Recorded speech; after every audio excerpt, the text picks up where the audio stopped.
There's a new phone out. You've probably already seen it, the OnePlus Nord. It's a little bit different than the normal OnePlus phones we've been seeing. Deviating from the gradual price increases we usually see, they've brought it back down to a pretty fair 400 euros, which is about $460 right now, if they were being sold in the United States, which it's not. I'm a huge fan of the color. Inside the box, underneath the welcome letter, is a free soft clear rubber case with a frosted diamond design on the back, probably going along with that North compass theme that the name Nord is based on.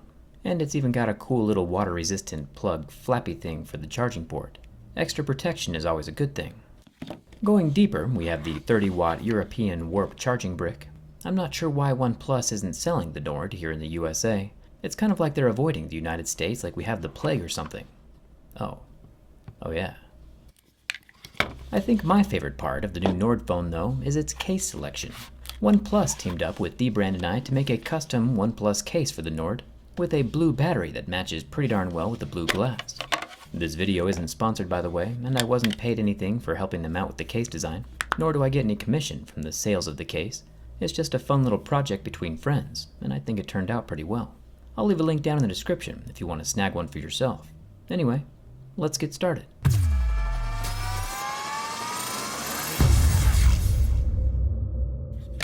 If cases aren't your thing, of course, we still do have the regular teardown skin, same transparent design in a sleeker form factor, but also without that drop protection. Personally, I think the skin looks pretty cool under that clear rubber case as well. It's pretty awesome of OnePlus to let us be involved in the design process. Now, we know the OnePlus Nord is a cheaper phone this time around, and to get that lower price point, sacrifices do have to be made. Sometimes, even sacrifices to durability. Lucky for us, OnePlus has included a free screen protector on the display. I'll peel that off so we can start with the actual scratch test. Remember, these Mohs picks help us differentiate between plastic, which scratches at a level 2 or 3, and glass, which scratches at a 5 or a 6, and of course sapphire, which is level 8 or 9. The OnePlus Nord is using Gorilla Glass 5, which starts scratching at a level 6 with deeper grooves at a level 7. I think this robin's egg blue is one of the most eye-catching colors we've seen this year. There are two cameras on the front, a 32 megapixel regular selfie camera, and an 8 megapixel ultra wide angle, where you can fit more people in, for when it's safe to take selfies in groups again, which for the rest of the civilized world is right about now, and in the USA, it might be next year. There is a nice little black plastic buffer layer between the front glass and the frame of the phone. Always good to see. This kind of cushions the glass a little more than metal would if it's ever dropped, and it makes excellent curlicues. Speaking of metal though, this OnePlus Nord does not have a metal frame. The frame has the silvery shine of anodized metal, but it's actually just paint over plastic. You can see my razor blade carved chunks out of the lower portion of the phone, leaving the black plastic exposed. Not necessarily a deal breaker, of course, we just haven't seen a plastic phone in quite a while. The volume rocker is made from metal. You can see the silver shining through from underneath my scratches. Making a phone out of plastic does save money. I think OnePlus just decided to use the Nord budget to improve the internals of the phone rather than the externals. The SIM card tray is also made from plastic, and does still include the water-resistant rubber ring around the opening.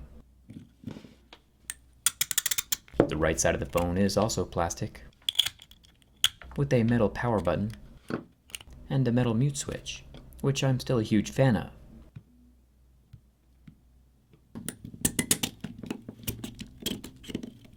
And up at the top, more plastic. The back of the phone is glass. My razor blade does no damage, and the logos are safe on the underside of that glass. OnePlus is calling this a quad camera setup with a 48 megapixel main camera stolen from the OnePlus 8. There is also an 8 megapixel ultra wide angle camera and a 5 megapixel depth camera, along with a 2 megapixel macro camera down at the very bottom.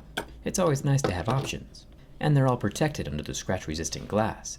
Speaking of glass, under the front slab is a 6.4-inch 1080p display with a 90 Hz refresh rate, which is a nice improvement over the normal phones with their 60 Hz.